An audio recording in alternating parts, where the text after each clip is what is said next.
नमस्ते, मेरा नाम है मलिका मिश्रा और मैं को फाउंडर हूँ कौटिल्य IAS अकेडमी की। अभी आज एक टॉपिक हम डिस्कस करेंगे।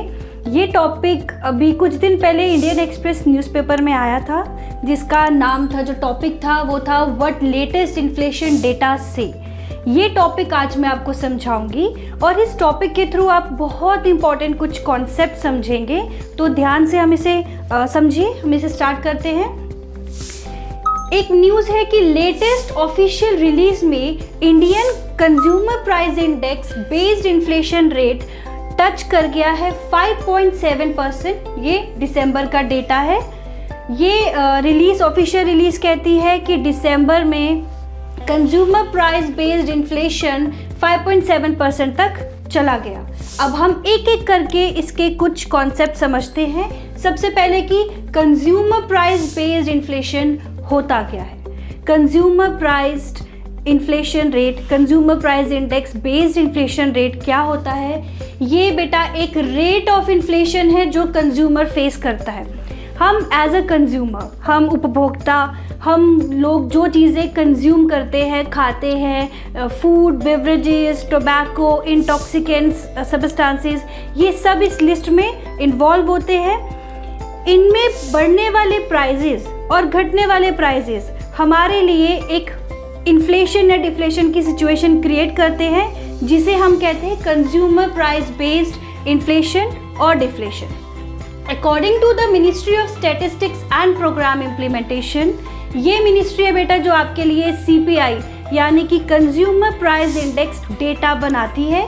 इस मिनिस्ट्री के according it is a data in which consumer price index measure changes over time in general level of prices of a basket of selected goods and services that household acquire for the purpose of consumption। हम household अपने consumption के लिए जो goods and services का इस्तेमाल करते हैं, उसमें बढ़ने वाले प्राइजेस और उसके घटने वाले प्राइजेस को हम इन्फ्लेशन और डिफ्लेशन बोलते हैं। इसको हम एक इंडेक्स में, एक लिस्ट में लिखते हैं, जिसे हम बोलते हैं कंज्यूमर प्राइस इंडेक्स। यानी कि फॉर एग्जांपल मान के चलते हैं कि हम हाउसहोल्ड है, हम कुछ चीज़ों का इस्तेमाल करते हैं। मैं एक बकेट लूँ, उसमें वो सारी चीज़ें ऐड कर दूँ जो हम as a consumer, food, beverages, आपके फ्यूल, ये सारी चीज़ें जो हम डे टू डे लाइफ में इस्तेमाल करते हैं, मैं उस बकेट में ऐड कर दूँ। ठीक है। अब उस बकेट का मैं प्राइस निकालूँ और बोलूँ कि इसका प्राइस बढ़ गया है या कम हो गया है, वो बकेट आपकी क्या हो जाएगी? Consumer price index. अगर उसका बेस ईयर के साथ अगर मैंने उसको मैच किया और प्राइस बढ़ गया तो आप बोलोगे इन्फ्लेशन आ गई। अगर प्राइस घट गया तो मतलब इन्फ्लेशन कम हो गई या फिर डिफ्लेशन आ गई। आगे और समझते हैं इसे। आपकी जो मैंने अभी बकेट की बात की है, तो अभी करंटली 299 आइटम्स हैं जो आपकी इस लिस्ट में ऐड की जाती है। टोटल 299 आइटम्स जो एज अ कंज्यूमर हम कंज्यूम करते हैं, जिसका रेट प्राइजेस बढ़ गए मार्केट में या कम हो गए, वो जब हम कैलकुलेट करते हैं तो कंज्यूमर प्राइस इंडेक्स में आपको टोटल 299 आइटम्स को ऐड किया जाता है। Consumer price index are constructed for both rural and urban consumers. देखिए, कंज्यूमर प्राइस इंडेक्स जो है आपका, ये बेटा आपके रूरल बेस्ड जो ग्रामीण लोग जो चीज़ें इस्तेमाल करते हैं, उनकी आप एक अलग से लिस्ट बनाते हो। एक आप लिस्ट बनाते हो अर्बन लोगों की, और एक लिस्ट बनती है आपकी मिक्स्ड, जिसमें आप रूरल और अर्बन दोनों को इन्वॉल्व करते हो। सभी जनता, चाहे वो ग्रामीण क्षेत्र की हो या शहरी क्षेत्र की हो, दोनों जनता इस जो भी चीज़ें कंज्यूम कर रही है, उसकी लिस्ट हम इस वाले में मिक्स में ऐड करेंगे। और जब मैं कंज्यूमर प्राइस इंडेक्स इन्फ्लेशन या डिफ्लेशन का डेटा फाइंड आउट करूंगी, तो मैं ये मिक्स्ड वाला जो आपका लिस्ट है, इसको कैलकुलेट करूंगी। अब ये कैलकुलेट होता कैसे? ओके, हम देखो, बहुत सिंपल सी चीज़ है। जब मुझे किसी चीज़ को कैलकुलेट करना है तो मुझे एक बेस ईयर रखना पड़ेगा, उस एक आधार रखना पड़ेगा, और उस आधार से मैं अब हर साल आगे कैलकुलेट करती जाऊंगी। तो सरकार ने आपका ये बेस ईयर बनाया है 2012।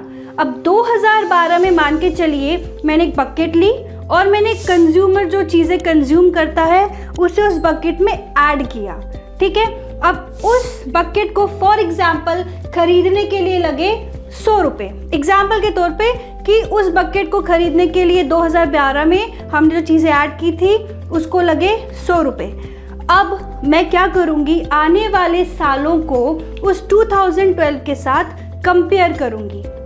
अगर मैं 2024 में हूँ, 2024 में मैं सेम बकेट लूँगी, सेम वही चीज़ें ऐड करूँगी जो मैंने 2012 में ऐड की थी। अब मैं देखूँगी कि वो चीज़ें जो 2012 में ख़रीदने में मुझे 100 रुपया लगा, अब मुझे कितना प्राइस लग रहा है। अगर उसका प्राइस 100 रुपये से बढ़ जाएगा तो मैं कहूँगी कि इन्फ्लेशन आ गई है। अगर उसका प्राइस कम हो जाएगा तो मैं कहूँगी इन्फ्लेशन कम हो गई या फिर डिफ्लेशन की तरफ हम चले गए। तो इसी तरीके से आपकी ये बकेट, ये कंज्यूमर प्राइस इंडेक्स कैलकुलेट किया जाता है। और आपके बेटा ये ministry of statistics and programme implementation इसे बनाता है थ्रू, और ये डेटा आपका जो होता है बेटा वो नेशनल स्टैटिस्टिकल ऑफिस ये डेटा कलेक्ट करता है। और अभी आपके करंटली आपके 1181 विलेजेस, 1114 अर्बन मार्केट से ये डेटा वीकली बेसिस पर एनएसओ कलेक्ट करके लाता है और इसी के बेसिस पर आपकी आगे फर्दर कैलकुलेशन की जाती है। ओके, अब इसके क्या क्या कंपोनेंट्स हैं। कंज्यूमर प्राइस इंडेक्स में कौन कौन सी चीज़ें, जो मैंने आपको बकेट की मैं बात कर रही हूँ, उस बकेट में कौन कौन सी चीज़ें ऐड की जाती है। जैसे कि मैंने आपको बताया, यहाँ पर आपके फूड, आपने बास्केट ली, उसमें आपने फूड डाला, आपने बेवरेजेस डाले, पान, tobacco, intoxicants, clothing, footwear, housing, fuel, light और अदर मिसलेनियस, ये हो गए गुड्स। सर्विसेज के एग्जाम्पल ले तो जैसे कि एजुकेशन, हेल्थ केयर सर्विसेज, ये सारी चीज़ें आपने वो बकेट के अंदर ऐड कर दी। ओके, अब देखिए, अभी इसमें एक और इम्पॉर्टेंट चीज़ जानने वाली कि जो आपका फूड आर्टिकल है इसको मैक्सिमम वेटेज है इस बकेट में। हर एक उस बकेट में डलने वाली चीज़ों को एक प्रॉपर वेटेज दिया गया है। ओके, फूड आर्टिकल को मैक्सिमम वेटेज क्यों दी गई है 54%? क्योंकि हम इंडियंस अपना सैलरी, अपनी इनकम का, अपने वेजेस का मैक्सिमम शेयर जो है वो खाने पीने पे लगाते हैं, इसीलिए खाने के आर्टिकल्स को ज़्यादा वेटेज दी गई है। और इसके बाद सेकंड बिगेस्ट कंपोनेंट है जिसको इसके बाद सेकंड नंबर पे वेटेज मिली है, वो है आपके अदर मिसलेनियस सर्विसेज। ठीक है, तो विद इन फूड कैटेगरी की भी बात करें तो सीरियल आपके कंज्यूमर प्राइस इंडेक्स में 12.4% की वेटेज रखता है। तो अगर कभी सीरियल या खाने पीने की चीज़ों में प्राइस में अगर ज़रा भी ऊपर नीचे हो जाए तो कंज्यूमर प्राइस इंडेक्स पे बहुत ज़्यादा असर दिखता है। ठीक है, okay, this means spike in price of food article like cereals, vegetables, milk, pulses, ये बहुत ज़्यादा इम्पैक्ट डालती हैं किस पे, कंज्यूमर प्राइस इंडेक्स पे। तो हम इसे बोलेंगे कंज्यूमर इन्फ्लेशन आ गया है। रीज़न मैंने आपको बताया, क्योंकि हम इंडियन अपना सैलरी का ज़्यादा पोर्शन खाने पे लगाते हैं, इसीलिए इसे सीपीआई में अच्छी खासी वेटेज दी गई है।